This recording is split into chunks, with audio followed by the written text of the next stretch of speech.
അച്ഛൻ മേടിച്ചോണ്ട് വന്ന ഞണ്ട് അല്ല കൊഞ്ച്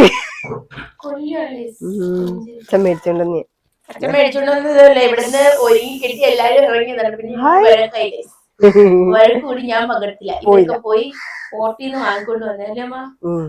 പോർട്ടിൽ പോയി അച്ഛൻ മേടിച്ചതാണ്. എത്ര കിലോ ഉണ്ട്? 5.5 കിലോ. എന്തിനാ എനിക്ക് 5.5 കിലോ കൊഞ്ച്? ഈ 5.5 കിലോ കൊഞ്ച് കുറച്ച് കെറിയിച്ച് നിന്ന മോക്ക് അച്ചാറിടണം. കെറിയിച്ച് നിന്ന മോക്ക് ഞാൻ ഒരുങ്ങി സുന്ദരിയായിട്ട് ഇവരുടെ കൂടെ പോവാൻ ഇറങ്ങിയതാ ഗൈസ്. അച്ഛൻ ദേഷിച്ചോണ്ട് ഏതാണ്ട് പറഞ്ഞു എനിക്കങ്ങോട്ട് ദഹിച്ചില്ല, ഞാനിഞ്ഞു വരുന്നു. ഇവര് എന്നെ കൂട്ടാനൊക്കെ പോയിട്ട് നാടകത്ത് ഗൈസ് 100 വട്ടം വിളിച്ച് വന്നില്ല. ഞാൻ വിളിച്ചില്ല. കൊഞ്ച് കാണിച്ച, കൊഞ്ച് തുറന്ന് കാണിച്ച, കൊഞ്ച് തുറന്ന് കാണിച്ച. ഇതെന്ത് കൊഞ്ച്? ചുമന്ന കൊഞ്ചോ? പേരൊന്നും നമുക്കറിയത്തില്ല. ചുമന്ന കാണിച്ചു. ഇവിടെ യാശ് ഭയങ്കര ബഹളമാണ് ഗൈസ്. ചുമ്മാ കിടന്നു അങ്ങ് ഏതാണ് ഉണ്ടാക്കി കൊടുക്കാൻ വേണ്ടി. ഇതെന്ത് ചെയ്തു തരും അമ്മ? കുറച്ച് മോക്ക് അച്ചാറിട്ട് തരാൻ കൊണ്ടുപോവാൻ. ബാക്കി ഇനി 5-6 വറുക്കാം. 5-6 നിശയുടെ പിള്ളേർ വരുവാന്ന് വറുത്ത് കൊടുക്കാം. ഇവിടുത്തെ പ്രധാന പ്രശ്നങ്ങളിൽ ഒന്ന് പോന്നു. അടുത്ത പ്രശ്നം വരുന്നു. ഓ എന്റെ പൊന്നേ, ഈ വീട്ടിലെ ഏറ്റവും വലിയ കൃമി. അങ്ങനെ ആ പറഞ്ഞ കൃമി കൊണ്ടുവന്ന് 5.5 കിലോ കൊഞ്ചി. ഇനിയിപ്പോ എന്തെങ്കിലുമൊക്കെ ചെയ്യണമല്ലോ. അപ്പോ ഞങ്ങൾ തീരുമാനിച്ചത് അച്ചാറിടാന്നാണ്. കുറച്ചെനിക്ക് അപ്പൊ പോകുമ്പോ കൊണ്ടുപോവുകയും ചെയ്യാം. അപ്പൊ ഇതെങ്ങനെ ഡിവൈൻ ചെയ്യുന്നത് അല്ലെങ്കിൽ ക്ലീൻ ചെയ്യുന്നതെന്ന് ഒന്ന് വേഗമായിട്ട് കാണിച്ചു തരാം. എളുപ്പമാണ് കൊഞ്ച് ക്ലീൻ ചെയ്യാൻ. ഈ കുക്കിംഗ് ഒക്കെ സ്റ്റാർട്ട് ചെയ്യുന്നവർക്ക് പോലും പറ്റുന്ന ഒരു പരിപാടിയാണ് കേട്ടോ ഈ കൊഞ്ച് ക്ലീൻ ചെയ്യുന്നത്. നമ്മൾ തലയെടുക്കുന്നില്ല അച്ചാറായതുകൊണ്ട്. പിന്നെ ഡിവൈൻ ചെയ്യണം. അതായത് ഇതിന്റെ നട്ടലിലൊരു അഴുക്കുണ്ട്, അത് കളയണം കേട്ടോ. കളഞ്ഞില്ലെങ്കിൽ വയറിന് അസുഖം വരാൻ വളരെ സാധ്യത കൂടുതലാണ്. പലപ്പോഴും ചില കടകളിലൊക്കെ പോയി നമ്മൾ ഫുഡ് കഴിച്ച് കഴിയുമ്പോൾ നമുക്ക് വയറ്റിനൊരു ബുദ്ധിമുട്ട് വരുന്നത് ഈ ഡീവെയിൻ ചെയ്യാതെ എടുക്കുന്ന പ്രോൺസ് കഴിച്ചിട്ടാണെന്ന് മിക്കപ്പോഴും പറഞ്ഞു കേട്ടിട്ടുണ്ട്. അപ്പോൾ ഈ 4 പോലത്തെ സാധനം എടുത്ത് കളയണം. പിന്നെ അമ്മച്ചി ഇത് മൊത്തം ഒന്ന് ക്ലീൻ ചെയ്ത് കഴിയുമ്പോൾ നമുക്ക് മസാലയൊക്കെ പുരട്ടി കാണാം കേട്ടോ. ഞാൻ മസാലയൊക്കെ പുരട്ടുന്നതിന് മുമ്പേ മസിൽ പിടിക്കരുത് എന്നോട് പറയണമെന്ന് പറഞ്ഞതാണ്. ഞാൻ വന്നപ്പോഴത്തേക്ക് അമ്മ ഇഞ്ചിയും വെളുത്തുള്ളിയും മഞ്ഞപ്പൊടിയും ഉപ്പും ചേർത്ത് അത് പുരട്ടി വെച്ചു. ഇത്രയും മസാല മാത്രമേ ചേർക്കത്തുള്ളൂ കേട്ടോ കൊഞ്ചിന്. ഇത് ചേർത്തൊന്ന് കുറച്ചു നേരം മാരിനേറ്റ് ചെയ്ത് വെച്ചു. അപ്പൊ ഇതൊക്കെ വീഡിയോ എടുക്കണമെന്നുള്ള ആഗ്രഹം ഉണ്ടായിരുന്നെങ്കിലും മതശ്രീ അതങ്ങ് പുരട്ടി വെച്ചത് കൊണ്ട് നിങ്ങളെ ഞാൻ പറഞ്ഞു കാണിച്ചു തരാം കേട്ടോ.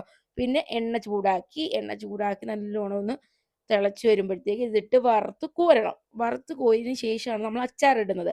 എപ്പോഴും ഫിഷ് ഐറ്റംസ് എല്ലാം ഇങ്ങനെ നല്ല കറുമുറ എന്നങ്ങ് ആവണ്ട, ഒരു മീഡിയം രീതിയിൽ ഒന്ന് വറുത്ത് കോരണം. ഒരുപാട് റബ്ബർ പോലെ ആകരുത്, എന്നാൽ ഒരുപാട് സോഫ്റ്റും ആവരുത്, ഒരു മീഡിയം തീയിൽ. പിന്നെ ബാക്കി വരുന്ന എണ്ണക്കകത്തേക്ക് നമുക്ക് പിന്നെ കടുകൊക്കെ പൊട്ടിച്ച് ബാക്കി അച്ചാറിനുള്ള പരിപാടികൾ നോക്കാം.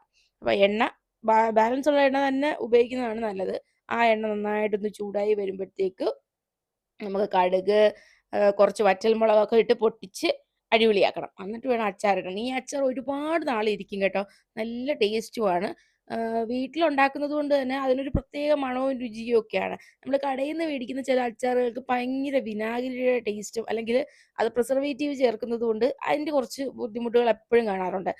ബുദ്ധിമുട്ട് ഇൻ ദ സെൻസ് നമുക്ക് പറയത്തില്ലേ, ഒരു ചെവ കാണാറുണ്ട്. ഇത് അടിപൊളിയാണ്. അപ്പൊ നിങ്ങളും വീട്ടിൽ ഇനി കൊഞ്ചോ മീനോ ഒക്കെ അധികം വാങ്ങുവാണെങ്കിൽ ഇങ്ങനെ ഒരു പരീക്ഷിച്ച് നോക്കണം. കൊഞ്ചിന് മാത്രമല്ല ഫിഷ് ഐറ്റംസിനായാലും ഇറച്ചിക്കായാലും ഇതുപോലെ തന്നെയാണ് നമ്മൾ ഉണ്ടാക്കുന്നത്. വറുത്ത് കോരിയിട്ട് പിന്നെ ഇഞ്ചിയും വെളുത്തുള്ളിയും, വേറൊരു സെറ്റ് ഇഞ്ചിയും വെളുത്തുള്ളിയും കൂടെ ഇട്ട് ഈ കടുക് പൊട്ടിച്ചതിലിട്ട് ചേർത്ത് നന്നായിട്ട് മൂപ്പിക്കണം. അതൊന്ന് നന്നായിട്ട് മൂത്തൊരു മണം വരും ഗൈസ്, ഒരു ഒന്നൊന്നര മണം. പിന്നെ മുളക് പൊടി, കുറച്ച് മഞ്ഞപ്പൊടി, ഒരു തുള്ളി കുരുമുളക് പൊടിയും കൂടെ ഞാൻ ഇടാറുണ്ട്. അമ്മ ഇടുന്നോന്ന് എനിക്കറിയാൻ വയ്യ. അപ്പം കുറച്ച് കുരുമുളക് പൊടിയും കൂടി ഇടും. എന്നിട്ട് നമുക്കിതൊന്ന് മിക്സ് ചെയ്ത് വെച്ചേക്കാം. അപ്പം തിളച്ചുകൊണ്ടിരിക്കുന്ന നമ്മുടെ വെളുത്തുള്ളി ഉണ്ടല്ലോ, വെളുത്തുള്ളി തിളക്കിയല്ല, നന്നായിട്ട് മൊരിഞ്ഞ് വരികയാണ്. മൊരിഞ്ഞ് വരുമ്പോൾ നമുക്ക് ആ പൊടിയും കൂടെ തട്ടിയിടാം. പൊടിയും കൂടെ തട്ടിയിട്ട് ചെറു തീയിൽ വെച്ച് നന്നായിട്ടൊന്ന് സോട്ട് ചെയ്തെടുക്കണം. അതുകൊണ്ട് തട്ടിയിടുന്നുണ്ട് കേട്ടോ. അപ്പോൾ തട്ടിയിട്ട് ചെറു തീയിലൊന്ന് സോട്ട് ചെയ്തെടുക്കണം. അതിൻ്റെ ഒരു പച്ച മണമൊക്കെ ഒന്ന് മാറി അതുമായിട്ട് നന്നായിട്ട് ബ്ലെൻഡായി വരണം. അപ്പോഴാണ് ആ ഒരു സ്മെല്ല് വരുന്നത്. അപ്പോൾ ഇത് ഇങ്ങനെ ആക്കിയിട്ട് ഉപ്പൂടെ കറക്റ്റ് ചെയ്യണം കേട്ടോ. ഉപ്പ് കുറവാണെങ്കിൽ പിന്നെ നമ്മൾ കുറച്ച് വിനാഗിരി ഒഴിക്കണം. നമ്മുടെ സുർക്ക വിനാഗിരി ഒഴിച്ച് കുറച്ചായിട്ടൊന്ന് തിളപ്പിച്ച് വറ്റിച്ചെടുക്കണം. എന്നിട്ട് കുറച്ചുകൂടെ ഗ്രേവി വേണമല്ലോ, എന്തായാലും കൊഞ്ചിന് ഭയങ്കരമായിട്ട് പുരട്ടിയിരിക്കേണ്ട കാര്യമില്ല. അപ്പോൾ കുറച്ചുകൂടെ ഒക്കെ വിനാഗിരി ചേർത്ത് നമ്മുടെ ഒരു പരുവത്തിനനുസരിച്ച് നമുക്ക് എത്രമാത്രം വിനാഗിരി ഇഷ്ടം അത്രത്തോളം ഉപയോഗിക്കാൻ പറ്റും. അപ്പൊ ഒരുപാട് അങ്ങ് കൂടിപ്പോയിരുന്നു. ഞങ്ങൾക്ക് കുറച്ച് ഗ്രേവി ഉള്ള ടൈപ്പാണ്, എന്നാലേ കൊഞ്ചിലൊക്കെ ഒന്ന് പിടിക്കൂ. ഇത് ഡ്രൈ മസാല ആയിട്ട് ഇരിക്കുന്നത് പോലെ ഇരിക്കും. ആദ്യത്തെ ഒന്ന് വറ്റിച്ചതിന് ശേഷം പിന്നെ കുറച്ചുകൂടെ വിനാഗിരി ഒഴിച്ച് പിന്നെ കായപ്പൊടിയും ചേർത്ത്, കായം നല്ല ബ്രാൻഡിന്റെ തന്നെ കായം എടുക്കാൻ നോക്കണം കേട്ടോ. എന്നാലേ ആ മണവും ഗുണവും രുചിയും ഒക്കെ കിട്ടത്തുള്ളൂ.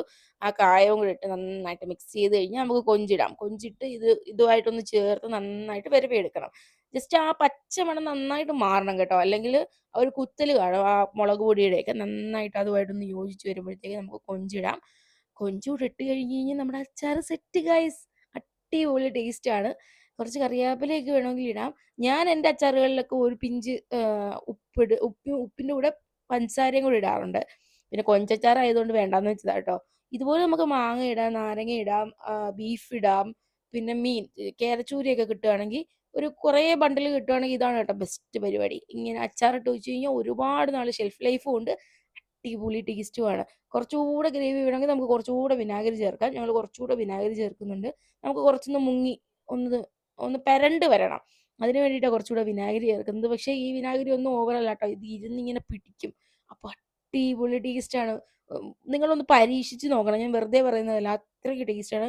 100% ഗ്യാരണ്ടി. ഇതാണ് സോമ ചേച്ചിയുടെ അച്ചാറിൻ്റെ പ്രത്യേകത. അപ്പോൾ ഇതിന് ഭയങ്കര ആരാധകരുമാണ് കേട്ടോ. നല്ല ടേസ്റ്റാണ്. ഒരു ഹോംലി ഫീലാണ് ഈ അച്ചാറിന്. അപ്പോൾ നിങ്ങളും സമയം കിട്ടുമ്പോൾ മറക്കാതെ ഈ അച്ചാർ ഉണ്ടാക്കി നോക്കിയിട്ട് എന്നെ കമൻറ്റിൽ അറിയിക്കണം. അതുപോലെ തന്നെ ഈ വീഡിയോ കാണുന്നവരെന്താ സബ്സ്ക്രൈബ് ചെയ്യാത്തേ? സബ്സ്ക്രൈബ് ചെയ്യണം കേട്ടോ. സോമ ചേച്ചി ഞാനും ഷെഫ് ഓൺ ദ ഡ്യൂട്ടിയാണ്. അമ്മ ഇങ്ങനെ കാര്യം എന്തോ പറഞ്ഞുകൊണ്ടിരിക്കുകയാണ്. അപ്പം കഴിച്ചു നോക്കാം എങ്ങനെയുണ്ടെന്ന്. കൊള്ളാവോ ഇല്ലയോ? അപ്പം തിന്ന് നോക്കുന്നതിനും കൂടെ കാണിച്ചു തരാം ഗൈസ്. സൂപ്പറായിരുന്നു.